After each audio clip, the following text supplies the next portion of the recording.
Radio with your host, Hal Shurtleff. This show is heard on WBCQ The Planet every Monday and Thursday evening at 7:30 p.m. Eastern Standard Time. You can also listen to this show on Podomatic.com, and put in Camp Constitution. And thanks to our listeners, we've been in the top 1 or top 5 for the last month or so, and even made the top 1 for our category of conservative broadcasting. You can also view it on our YouTube channel. Usually within a week or so of this broadcast, we upload convert it to YouTube video. And we are brought to you by Camp Constitution, which, among other things, runs a week-long family camp. And next year's camp will run from July 19th to the 24th in the Singing Hills Christian Camp and Conference Center in Plainfield, New Hampshire. And you can get more information, visit our website at campconstitution.net. Well, on the line is a friend that I had the pleasure of meeting on a few occasions down in Virginia, and that's Clare Lopez. How you doing, Clare? Hi, Hal. Happy New Year. Happy New Year to you, just a few days away. And you're with the Center for Security Policy, and we're going to be talking about Islamic Doctrine versus the U.S. Constitution. This is a book, The Dilemma for Muslim Public Officials, a book written by a colleague of yours, Stephen Kirby. But before we get into that, tell us a little bit about yourself and about your organization. Sure. Well, I am the Vice President for Research and Analysis at the Center for Security Policy. Website there is centerforsecuritypolicy.org, or a shorter URL goes to the same place, and that's securefreedom.org. And the center is a nonprofit, nonpartisan 501c3, a nonprofit think tank in Washington, D.C., focused on issues of national security, national defense, and we are 31 years old this year, 2019, heading into our 32nd year, founded and led by Frank Gaffney. Now, new president there is Fred Fleitz. Is Frank still involved with the organization? Yes. Frank has stepped back from the day-to-day kind of duties at the center, but he is our executive chairman still at the center. Now, he wrote a book on not quite on this same issue, but on the Muslims. And isn't that book available as a free PDF? Because I saw it, I read it a number of years ago, and I was very happy to see it available. Yeah, exactly. I can't remember that. Yeah. So all of our books, and I am the author, co-author, and/or editor of all of our publications, which you can find and access at the center's website as free PDF downloads. All of them are free PDF downloads if you'd like to read it that way. They're also published in paperback format and available on Amazon.com. I'm an old school type. I love the technology. I love PDFs, but I also prefer the little hard copy book, which it's hard to crawl into bed or sit by the fireplace with a laptop. It's not with a laptop. Well, put it down. You can highlight and tab them, and that's what I do with books too. But it's great because there's so many books out there and other sources of information that are not known to people, and the PDF makes that makes it more available. So, sure it does. So anyway, I had a friend a number of years ago of the Jewish persuasion, lives on Long Island, Bob Unger, and he read the Quran. He dedicated himself to reading the Quran. Now, he read it in English, and I understand to a Muslim, you have to read the original version. But I think you can get a pretty good idea of what the Quran stands for. And he concluded, after he read this, he said, you can be a good person, but not a good Muslim. But you can't be, to uphold the Quran, you can't be a good person and a good Muslim. I mean, you can't be a good Muslim and a good person, is what he said, if you adhere to the tenets of the Quran. And now we have a number of Muslim office holders, which I'm not sure who the first one was in the country, but we have, 5 or 6 in Congress now. We have a number of legislators around the country, and some of them are converts. And each elected official, whether it's state even local officials, a state official has to take an oath to not only the U.S. Constitution, but also the state constitution. And that goes for city officials and county officials. And it's of my opinion, based on my understanding and, reading books like this, that you cannot be a Muslim in good faith and take an oath to a non-Muslim document. Well, you're getting at some of the key points that Dr. Steve Kirby made in this new publication that the Center put out 2 weeks ago, I think, called Islamic Doctrine versus the U.S. Constitution, the Dilemma for Muslim Public Officials. And what he gets at in there is that because the doctrine of Islam obligates faithful, practicing, devout Muslims to prioritize faithfulness and allegiance to the legal system of Islam, which is Sharia, Islamic law. It's real law.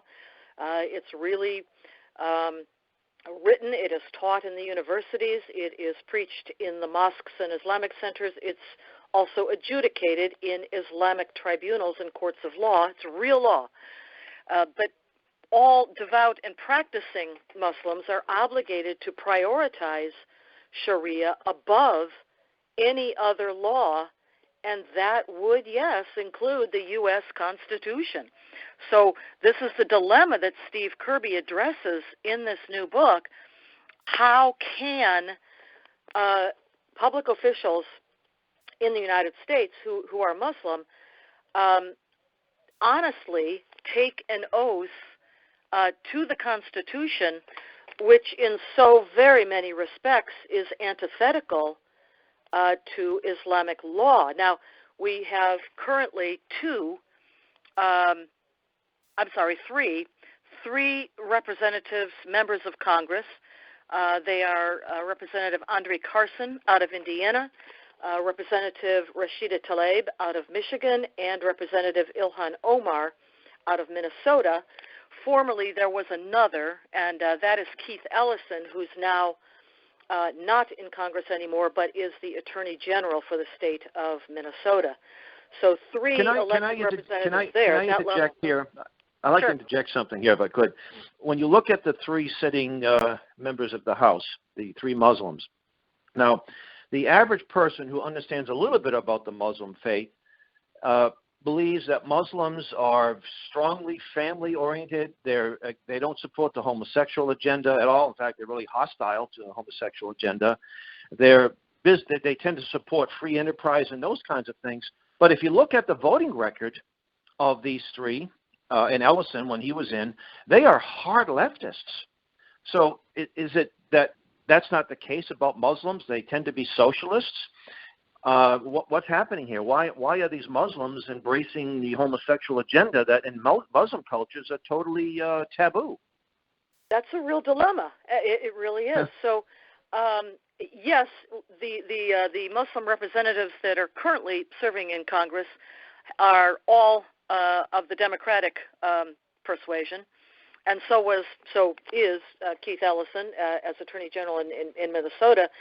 And yes, that agenda of the Democratic Party, and by the way, the majority, well, maybe I shouldn't say majority, a large number of Democratic serving representatives in Congress are members of the Democratic Socialists of America, which is essentially the Communist Party of the United States. It is certainly Marxist.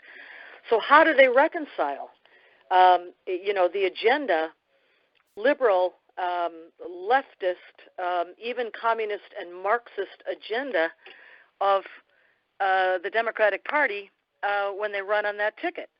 It's addressed in this book by Steve Kirby, and he gets at it in a couple of different ways. He points out that Muslims are permitted, I would say even obligated in certain circumstances, to lie to infidels. That is Islamic law. And yeah, so you have a chapter on it. Islam. There's a chapter in the book. Islam allows Muslims to deceive non-Muslims. It's right in the Quran.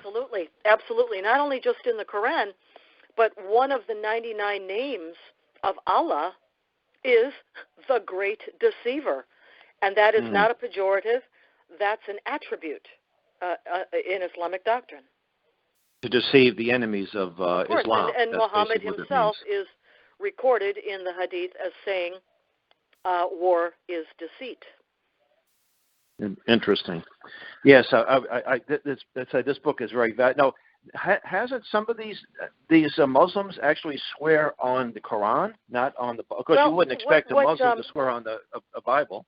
I think there might be a bit of a misperception when a new class of freshmen, members of Congress, comes in for the first time. They assemble on the floor of the House of Representatives, and it is there as a group that they take the oath to the Constitution, which basically says they swear or affirm to defend and support and defend the Constitution of the United States against all enemies, foreign and domestic. What happens then is that many of them, well, some of them, may go to their own new chambers, their newly assigned offices, for photo ops. And there, in their offices, some may take and have done this and have taken, for the photo op, a picture of, taking the oath with their hand on a Quran. Which, in itself, of course, is a contradiction, oxymoron, visible oxymoron, I guess you might say. Mm-hmm. As well as a verbal one. I think we should point out, too, that there are plenty of non-Muslims, people that call themselves Christians, that take the oath and they violate it and they have no intention to ever honor it. So I think we need to point that out, too. It's not just the Muslim politicians. Yeah. But at least to a Muslim, to a practicing Muslim. Now, I know there are a lot of Muslims that I guess in the Christian world, if you're a person who made a profession of faith but no longer adheres to it, you're considered a backslidden Christian. If you're a Mormon, they call you a Jack Mormon. And I actually know a gentleman, family that runs a pizza restaurant down the street. The wife had been an Orthodox Christian. She never, stayed with it, and her husband was raised in Albania as a Muslim, but he doesn't practice the Muslim faith. So I don't consider him to be a Muslim in any stretch of the situation, and they become really Americanized and all that. So I'm not talking about those kinds of. They don't make any profession about being Muslim whatsoever. But it's these people who go to the mosques, and it's interesting about mosques. I can go to pastor any church, and maybe even synagogue, and it would say, services on a certain day, all are welcome. And I can walk in there and sit down and, and listen to the proceedings. Not in a Muslim. You can't do that in a Muslim mosque, though, can you? Well, actually, you can, and you would be warmly welcomed if you, as a non-Muslim, were to enter a mosque and want to attend or observe the services. You would be welcome. Yes, absolutely. Oh, okay. They would look at such a person as a potential, what they would call revert, because all of us are born Muslim, and it's just our parents and our clergy who have distorted the lessons and the words of the scriptures, so that we don't know that we were born Muslim, right? And so they call people who come to Islam, answer the dawah, the call to Islam, they call them reverts. So they would look at such a person coming into a mosque as a potential recruit, is essentially what we're talking about. Now, there was a video floating around. I just saw a version. They said it was Talib was talking about how we're gonna take over the country, and we're looking at all non-Muslims as future Muslims. It wasn't actually Talib. It was a lady who's since deceased. It was in the late 80s, and she's giving a presentation. And so my take on it is that when a Muslim comes to the United States, I'm not saying a devout, I'm not talking about like the guy who owns a pizza restaurant, but they come here not to immigrate, to swear allegiance to this country, and then to what's the term they use when you immigrate, that you have to disconnect from all of your past allegiances. You can still love your nation of birth, but as far as any loyalties to your nation of birth, you have to, reject that, and you can only be faithful to the United States. A Muslim in good standing, as a good Muslim, cannot do that. And do Muslims have a concept of nationhood as we do, or sovereignty as we do? It's not. No, they do not. It's not the same concept. And let me just mention really quickly that I think you're making a really important distinction, Hal, when you talk about Muslims who are devout, faithful, and practicing, and those who are not. When we talk about Islam, we are talking about the doctrine, we're talking about the law, which is Islamic law or Sharia, we are talking about the scriptures. This is our frame of reference. People are human beings and they're individuals, and they should be treated that way. The thing about someone in a free country like the United States, now I don't mean Taliban-controlled Afghanistan or Somalia or Pakistan or one of those places, but a free country like America, where you probably do not face the death penalty, which, by the way, is the legal penalty for apostasy from Islam. But most likely that is not going to happen to you here if you leave Islam. So the question then becomes, well, what are you hanging on to? Why are you still remaining a Muslim in a country that is a free country if you do not believe anymore in the doctrine, you do not adhere to the doctrine, the law, then why still Muslim? And the word Muslim itself, we might point out, means one who obeys Sharia. That's the literal definition in Arabic of the word, one who submits. To submit is to obey Sharia. So you have to ask, well, what is it that keeps you clinging to this identity if you really don't believe in it? Or what happens if your family, friends, imam prevail upon you tomorrow to return to a devout practice of the faith? And how would we know? So these are just distinctions, I think we need to keep in mind when we're talking about these issues. I also want to, in your book, you have a quote from CAIR, CAIR, the Center for American Islamic Relationships, which is not exactly friendly to people like us.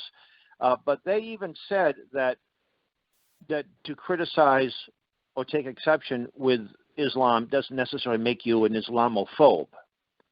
And that's the sad thing, is that people who have this knee-jerk reaction, you're just an Islamophobe or you're a racist. And first off, Islam is not a race. There are people they're blacks, whites, browns, yellows, they're just like in Christianity. Every single, if you don't like Christians, someone's going to call you a racist. That would be absurd, because it's not a race-based, it's religion. Unless you're a white Christian identity. So, but to be an Islamophobe, are you a Christophobe if you don't like Christians? And it's a dirty word. You're an Islamophobe. I don't want to be called a phobe, so I better not say anything. Is that something that we see a lot in politics? It's definitely a word that was created out of whole cloth by the Muslim Brotherhood, by the way, with the distinct purpose of stopping conversation, of smearing someone with an epithet that they don't want associated with their name, and it's intended to simply stop all conversation in its tracks, whether about the latest attack by forces of Islamic Jihad or simply discussion of the doctrine of Islam itself. Let me look at I'm just looking at the book here, some of the chapters we can talk. Understanding Islam, and you have Understanding the Quran, and you discuss some of that. But the Doctrine of Abrogation, can you discuss that a little bit? Sure. So the Doctrine of Abrogation, very simply put, means that in the Quran, very obviously, there are verses that do not comport with, do not agree with other verses. But if we look at the Quran as a chronological account, the book itself is not put together chronologically. It is put together literally from the largest surah or chapter, the longest one, to the shortest one, except for the first surah, which is the Fatiha. But that makes no sense if one is simply reading the book from cover to cover. But if you take the various surahs and arrange them in chronological order as it is told to us that the verses were revealed, as Muslims believe, to Muhammad, and put them in that order, then you get a set of verses, a set of surahs or chapters that Muslims believe were revealed to Muhammad when he was still in Mecca, the place where he is from, they say. And then you get a set of later, chronologically later surahs that were, as they believe, revealed, quote unquote, to Muhammad after the Hijrah in the year 622, when he, Muhammad, is said to have migrated from Mecca to Medina with the few dozen followers that he'd amassed at that point. So because the verses don't all agree, and you can put them in this chronological order, abrogation simply means that what comes later, the verses that come later, abrogate or supersede the verses that come earlier, chronologically speaking. That's all it means. And this is a way of getting around somehow attributing a mistake to Allah. So it's an escape clause. It's sort of an escape clause. If in an early surah he said, like you have Quran 3:28 where it says, "Don't befriend the infidels," but then then you're supposed to love everybody. It's a religion of love in the latest in the later surahs. Well, I don't know of any place in the Quran where it actually says it's a religion of love. Religion of love, right? But you're onto the right the right interpretation of things here. But the basis for abrogation actually comes from a number of verses in the Quran itself, and I'll point to just one of those, which is verse 2:106, and there it says, "None of our revelations do we abrogate it." By the way, this is in the voice of Allah. If it's in the Quran, Allah said it. So none of our revelations do we abrogate or cause to be forgotten, but we substitute something better or similar. Okay, so this is verse 2:106, and this is the basis, among a couple of other verses. There are a few more along those same lines that basically say what comes later abrogates that which comes earlier if there is a mismatch, contradiction. And this applies. This is very important because, as we talked about in the chronological sequence of these chapters, these surahs and verses, those that Muslims believe were revealed to Muhammad in Mecca, the earlier period when they were few in number, powerless, ridiculed, and rejected, those verses tend to be the least hostile to others, the least violent of all. But then, after the Hijrah, again, 622, when Muhammad and his followers are said to have migrated to Medina, then called Yathrib, from that point onwards, we're looking, again, chronologically at the verses in the Quran, those verses become far more aggressive, hostile, and outright violent, to the point where you get to the very end, the ultimate or penultimate, perhaps, surah of the entire Quran is the 9th surah, the surah of the sword, it is called. And there we have the most aggressive, hostile, violent verses of all against infidels, that is, non-believers in Islam. Now, this book that you folks put out, Islamic Doctrine versus the U.S. Constitution, you have chapters amendment by amendment, and we don't have the time to get into all of them. But how does the First Amendment, which guarantees or protects, I should say, the freedom of worship, the freedom of speech, the freedom of the press, and freedom of religion, how is that, and not to establish a church or a particular state religion or federal religion, how does that match up to Islam? Well, this would be Chapter 4 in Dr. Kirby's book.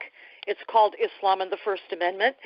And for one thing, we know that there are 5 liberties guaranteed to Americans in the First Amendment of the U.S. Constitution.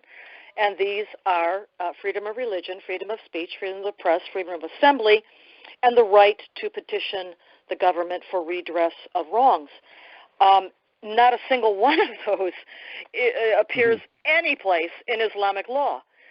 Let's take freedom of religion. Now, it says in the U.S. Constitution, the Bill of Rights, that Congress shall make no law, et cetera, establishing a religion. Well, in Muslim-controlled countries, and we glossed over this, maybe I did, a little bit ago, about the concept of nationhood. The Western world is arranged since 1648, according to the Treaty of Westphalia that put an end to decades of horrific warfare in Europe, Western Europe, by nation states. And essentially what the Treaty of Westphalia says is nation states are sovereign, and what goes on inside those borders is the prerogative of those people of that nation and their government, unless it spills over and threatens others around them. But the concept of Islam is global. It is without borders. It is an Islamic nation, the ideal, what they are striving for, and it is called the Ummah, U-M-M-A-H, it's sometimes spelled, and Ummah means the global community of all Muslims. This is what they look to. So never mind the government shall, the Congress shall establish no law. The law for all Muslims, wherever they may be in the world, is and always will be Islamic law, Sharia. And so it matters Claire, not. we're running out of time. So, sorry.